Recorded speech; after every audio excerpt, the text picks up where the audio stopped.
भी उम्मीद करता हूँ आप सभी बहुत ही अच्छे होंगे। तो आज के इस वीडियो में हम पढ़ने वाले हैं क्लास 10th का बायोलॉजी का पहला चैप्टर जो है जीव जनन कैसे करते हैं, जिसका ये दूसरा वीडियो है। तो इससे पहले वाले वीडियो में जितने भी हमने टॉपिक दिखे हैं ये आपको दिखाई दे रहे होंगे, इन सभी को हमने पढ़ लिया है। तो आज इस टॉपिक के आगे वाले जो भी टॉपिक है उसको पढ़ेंगे और बहुत ही अच्छे से आपको समझ में आएगा। तो चलिए दोस्तों अपने टॉपिक को शुरू करते हैं। तो आज हमें पढ़ना है एक कोशिकीय जीव में एक कोशिकीय जीव में अलैंगिक जनन। अलैंगिक जनन, ठीक है। तो एक कोशिकीय जीवों में क्या देखेंगे हम? अलैंगिक जनन देखेंगे और बहुत ही अच्छे से आपको समझ में आएगा। तो याद रखेंगे दोस्तों, एक कोशिकीय जीवों में अलैंगिक जनन में हमें सबसे पहला टॉपिक पढ़ना है जो है विखंडन। क्या है? विखंडन, या इसे हम विभाजन के नाम से जानते हैं। तो विखंडन या विभाजन क्या होता है? यदि सबसे पहले हम इसके परिभाषा पे बात करें तो याद रखेंगे दोस्तों, जब कोई भी जीव है, यहाँ से फिगर से समझिए, अच्छे से समझ में आएगा। मान लेते हैं ये कोई जीव है, ठीक है, ये कोई जीव है, ये एक कोई जीव है। इस जीवों का विभाजन दो या दो से अधिक भागों में हम करते हैं, दो या दो से अधिक भागों में होता है, तथा ये भाग क्या होते हैं? जीव होते हैं। ये भी भाग एक जीव में क्या हो जाते हैं? परिवर्तित हो जाते हैं, ठीक है। तो ये इस प्रकार के जनन को ही हम क्या कहेंगे भैया? विखंडन कहेंगे, ठीक है। तो आप क्या कह सकते हैं इसका डिफिनेशन? यही कहेंगे कि जब किसी जीवों का विभाजन दो या दो से अधिक भागों में होता है तो ये भाग एक नए जीवों का निर्माण कर लेते हैं। तो इस प्रकार के जनन को हम क्या कहते हैं? विखंडन या विभाजन कहते हैं, ठीक है। तो आपको यहाँ से समझना है कि जब किसी जीवों का विभाजन दो या दो से अधिक भागों में होता है तो ये भाग एक नए जीव का निर्माण कर लेते हैं। तो इस प्रकार के जनन को हम विखंडन या विभाजन कहते हैं। तो आशा करते हैं दोस्तों आपको अच्छे से समझ में आया होगा कि इसमें क्या कहा जा रहा है, ठीक है। तो हम डेफिनेशन यहाँ पे लिखते रहे, क्या लिखेंगे कि जब किसी जीवों का विभाजन दो या दो से अधिक भागों में होता है तथा वह भाग नए जीव का निर्माण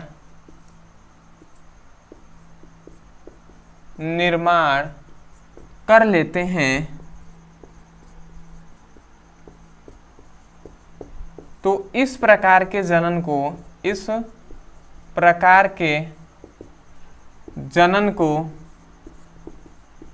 क्या कहते हैं भैया? विखंडन या विभाजन कहते हैं, ठीक है। तो यहाँ पे हमने डेफिनेशन लिख दिया है, परंतु आपको यहाँ से नहीं, यहाँ से याद रखना है कि जब किसी जीवों का विभाजन दो या दो से अधिक भागों में होता है तो ये भाग क्या होते हैं? एक नए जीवों का निर्माण कर लेते हैं। तो इस प्रकार के जनन को हम विखंडन कहते हैं। तो आशा करते हैं आपको समझ में आ गया होगा। इसका एग्जाम्पल याद रखेंगे, इसका एग्जाम्पल है क्या? अमीबा, ठीक है। जो अमीबा होता है इसमें क्या होता है? विखंडन की प्रक्रिया होती है। और जो क्या होता है? जीवाणु होते हैं, उसमें भी क्या होते हैं? विखंडन की प्रक्रिया होती है। तो आशा करते हैं आपको समझ में आ गया होगा। तो अब हम देखेंगे कि विखंडन के प्रकार। तो सबसे पहले आप इसका स्क्रीनशॉट ले लीजिए, उसके बाद हम देखते हैं विखंडन के प्रकार, ठीक है। तो आशा करते हैं दोस्तों आपने अच्छे से स्क्रीनशॉट ले लिया होगा। तो अब हम आगे बढ़ते हैं, अब हम देख लेते हैं विखंडन के प्रकार।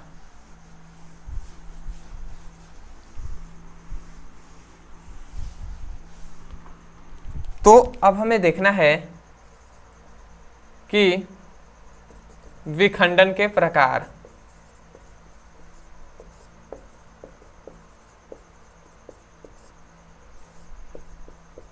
तो याद रखेंगे दोस्तों, विखंडन के मुख्यतः 3 प्रकार होते हैं।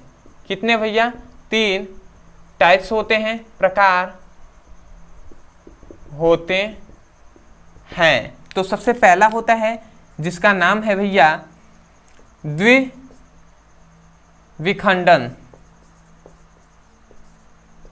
या इसे हम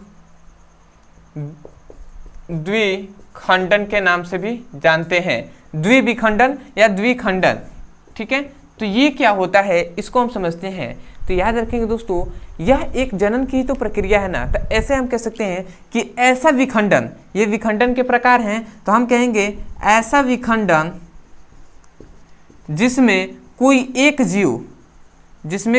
जीव दो बराबर भागों में क्या हो जाता है, विभाजित हो जाता है, दो बराबर भागों में विभाजित हो जाता है। तो इस प्रकार के क्या कहते हैं, इस प्रकार के जो जनन होता है, इस प्रकार के जो जनन की विखंडन होता है, मतलब इस प्रकार के विखंडन को हम द्विविखंडन कहते हैं। ठीक है, तो ये जनन की ही एक प्रक्रिया है। ठीक है, तो हम क्या कह सकते हैं कि ऐसा विखंडन जिसमें कोई एक जीव दो बराबर भागों में विभाजित हो जाते हैं, तो इस प्रकार के विखंडन को हम द्विविखंडन कहते हैं। ठीक है, तो कभी भी डेफिनेशन को रटना नहीं है, समझकर उसे याद करना है कि ऐसा विखंडन जिसमें कोई एक जीव दो बराबर भागों में विभाजित हो जाते हैं, तो इस प्रकार के विखंडन को हम द्विविखंडन या द्विखंडन कहते हैं। तो मैं यहाँ पे डेफिनेशन लिख दे रहा हूँ, क्या लिखेंगे कि ऐसा विखंडन जिसमें कोई एक जीव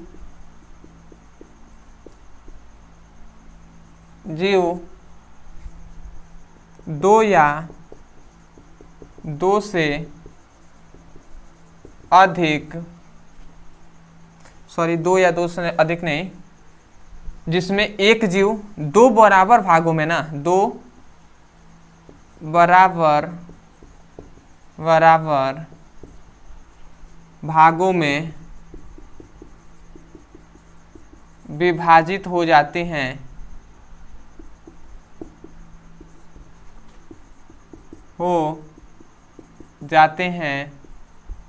उसे हम क्या कहते हैं, विखंडन। किसका? द्विविखंडन कहते हैं। ठीक है, तो हमने यहाँ पे डेफिनेशन लिख दिया है कि ऐसा विखंडन जिसमें कोई एक जीव दो बराबर भागों में क्या हो जाते हैं, दो बराबर भागों में विभाजित हो जाते हैं, तो उसे हम द्विविखंडन कहते हैं। ठीक है, तो एग्जांपल है अमीबा। अमीबा को भी हम क्या करते हैं, यदि ये अमीबा का ऐसे तो हम चित्र यहाँ पे इस प्रकार नहीं बना सकते। ठीक है, अमीबा ऐसा होता है, तो मान लेते हैं इसका विभाजन करते हैं तो दो बराबर भागों में करते हैं, और ये फूना से क्या हो जाता है, इसी प्रकार हो जाता है। ठीक है, मतलब इसका ऐसे ही आकार होता है। ठीक है, अमीबा को आप नेट पे भी देख सकते हैं, अमीबा पर आप गूगल पे भी कर सकते हैं कि अमीबा फोटो, तो आपको आ जाएगा अमीबा फिक्स। ठीक है, तो उसका फोटो मिल जाएगा, आप वहां से जाकर देख सकते हैं अमीबा। ठीक है, तो इसका एग्जांपल अमीबा ही है। ठीक है, तो अब हम देखते हैं इसका दूसरा भाग। ठीक है, इसके तीन प्रकार होते हैं। तो पहला हमने देख लिया क्या होता है, द्विविखंडन। अब दूसरा हम देखते हैं, दूसरा क्या है। ठीक है, तो दूसरा का नाम है, जिसे हम कहते हैं बहुविखंडन। दूसरा है जिसे हम बहुविखंडन कहते हैं या बहुखंडन। तो ये क्या होता है, इसको हम समझते हैं। तो कोई भी जीव है, देखिए इसमें बताया जाता है कि ऐसा विभाजन जिसमें कोई एक जीव दो संतत कोशिकाओं में क्या हो जाते हैं, विभाजित हो जाते हैं। मतलब यहाँ पे ऐसे समझाया जाए तो ऐसा विखंडन, समझिएगा, ऐसा विखंडन जिसमें कोई एक जीव अनेक संतति कोशिकाओं में क्या हो जाता है, विभाजित हो जाता है। तो इस प्रकार के विखंडन को हम क्या कहते हैं, बहुविखंडन कहते हैं। तो हमने क्या बताया कि ऐसा विखंडन जिसमें कोई एक जीव अनेक संततिक कोशिकाओं में विभाजित हो जाते हैं, तो इस प्रकार के विखंडन को हम बहुविखंडन कहते हैं। तो आपको यहाँ से याद रखना है कि कोई भी एक जीव है, ये अनेक संततिक कोशिकाओं में क्या हो जाते हैं, विभाजित हो जाते हैं। तो इस प्रकार के खंडन को या इस प्रकार के विखंडन को हम बहुविखंडन कहते हैं। तो आशा करते हैं आपको समझ में आ रहा होगा। तो यहाँ पे डेफिनेशन आप क्या बोलेंगे कि ऐसा विखंडन जिसमें कोई एक जीव अनेक संततिक कोशिकाओं में विभाजित हो जाते हैं, तो इस प्रकार के विखंडन को हम बहुविखंडन कहते हैं। ठीक है, तो यहाँ पे मैं डेफिनेशन लिख दे रहा हूं, लिखेंगे क्या कि ऐसा विखंडन जिसमें कोई एक जीव अनेक संतति कोशिकाओं में क्या हो जाते हैं, विभाजित मतलब जानते हैं ना, बंटना। ठीक है, विभाजित हो जाते हैं, तो इस प्रकार के विखंडन को बहुविखंडन कहते हैं। इस प्रकार के विखंडन को क्या कहते हैं, बहुविखंडन कहते हैं। ठीक है, तो आशा करते हैं आपको समझ में आ रहा होगा कि ऐसा विखंडन जिसमें कोई एक जीव अनेक संततिक कोशिकाओं में विभाजित हो जाते हैं, तो इस प्रकार के विखंडन को हम बहुविखंडन कहते हैं। और इसका एग्जाम्पल आपको याद रखना है, जो आता है परजीवी। ठीक है, परजीवी जो होता है वो आपका इसका एग्जाम्पल होता है। ठीक है, और एक होता है जिसका नाम है उसको प्लाज्मोडियम कहते हैं। ठीक है, और एक है प्लाज्मोडियम और एक होता है जिसे हम मलेरिया कहते हैं। ठीक है, तो इन सभी में क्या होता है भैया, बहुविखंडन होता है। कौन है, परजीवी है, प्लाज्मोडियम है, अब मलेरिया है। इसमें क्या होता है, बहुविखंडन की क्या होती है, क्रिया होती है। तो आशा करते हैं ये आपको समझ में आ गया होगा। तो सबसे पहले आप इसका स्क्रीनशॉट लीजिए, उसके बाद हम देखेंगे तीसरा है जो है मुकुलन। ठीक है, तो वो क्या होते हैं। ठीक है, ठीक है, तो आशा करते हैं आपने अच्छे से स्क्रीनशॉट ले लिया होगा। तो अब हम देखते हैं मुकुलन, जो कि तीसरा है, इसका भाग, इसका प्रकार है तीसरा अपना मुकुलन।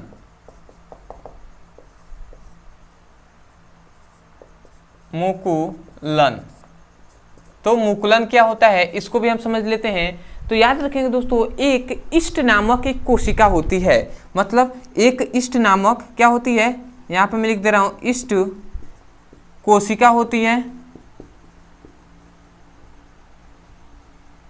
और ये कोशिका में क्या होता है, एक क्या हो जाता है, मुकुल, एक छोटा सा क्या होता है, एक छोटा मुकुल निकलता है, और वो क्या होता है, कोशिका से अलग हो जाता है, कोशिका से अलग हो जाता है। ठीक है, और वो अलग होकर क्या करेगा, अलग होकर स्वतंत्र रूप से क्या होगा, वृद्धि करेगा, मतलब स्वतंत्र रूप से क्या करेगा, वृद्धि करेगा। तो इस प्रकार उसे ही हम क्या कहते हैं, मुकुलन कहते हैं। ठीक है, फिगर से समझेंगे ना तो आपको अच्छे समझ में आएगा। ये मुकुलन का एक तरह से हम इस प्रकार फिगर बना दे रहे हैं, आप ध्यान दीजिएगा, ये इस प्रकार का होता है मुकुलन। ठीक है, आप मुकुलन का फिगर आप ले सकते हैं। तो इस प्रकार का मुकुलन होता है। तो मुकुलन में हमने कहा है इष्ट जैसा ये मुकुलन है, ये इष्ट, इसका नाम है इष्ट कोशिका, इष्ट कोशिका। ठीक है, तो इष्ट कोशिका में हमने कहा कि एक छोटा मुकुल क्या होता है, निकलता है। मतलब एक छोटा मुकुल, मतलब इसी प्रकार एक क्या होगा, इसी में से एक निकलेगा, इसी में से एक निकलेगा जो होगा क्या, छोटा होगा। ठीक है, इस छोटे जैसे एक क्या होगा, एक मुकुलन निकलेगा। तो ये एक छोटे जैसे मुकुलन निकलेगा और ये क्या होगा, कोशिका से अलग हो जाएगा, इससे क्या हो जाएगा, अलग हो जाएगा, और यहाँ पे ये निकल जाएगा और ये इस प्रकार हो जाएगा। ठीक है ना, समझ रहे हैं ना, इससे ये बड़े जो क्या है इष्ट जैसी कोशिका है, इससे ये क्या हो गया, अलग निकल कर ऐसे निकल गया, ये बाहर आ गया, ठीक है। और ये जो बाहर आया ये स्वतंत्र रूप से क्या करेगा, वृद्धि करेगा फिर से अपना। तो इस प्रकार इसे हम क्या कहते हैं, मुकुलन कहते हैं। तो इसका हम डेफिनेशन क्या कहेंगे कि इष्ट जैसी कोशिका में एक छोटा मुकुलन निकलकर कोशिका से अलग हो जाता है तथा स्वतंत्र रूप से वृद्धि करने लगता है, तो उसे हम मुकुलन कहते हैं। मतलब इष्ट जैसी एक कोशिका होती है जिसमें एक छोटा मुकुलन उभर कर या निकल कर कोशिका से अलग हो जाता है तथा वो स्वतंत्र रूप से वृद्धि करता है, तो उसे हम क्या कहते हैं, मुकुलन कहते हैं। तो आशा करते हैं आपको यहाँ से याद हो गया होगा। तो मैं एक बार और डेफिनेशन को बोल रहा हूँ, आप ध्यान से सुनिए और इसे याद कीजिए। कहा ये जा रहा है कि आप क्या बोलेंगे, इष्ट जैसी कोशिका में एक छोटा मुकुलन उभर कर या निकल कर कोशिका से अलग हो जाता है तथा वह स्वतंत्र रूप से वृद्धि करता है, तो उसे हम मुकुलन कहते हैं। ठीक है, तो मैं यहाँ पे डेफिनेशन लिख दे रहा हूँ नीचे, ठीक है। मैं यहाँ पे डेफिनेशन लिख दे रहा हूँ, क्या लिखेंगे, इष्ट जैसी कोशिका में एक छोटा मुकुलन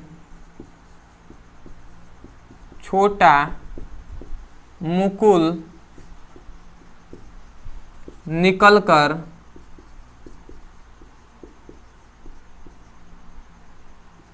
कोशिका से अलग हो जाता है, कोशिका से क्या हो जाता है, अलग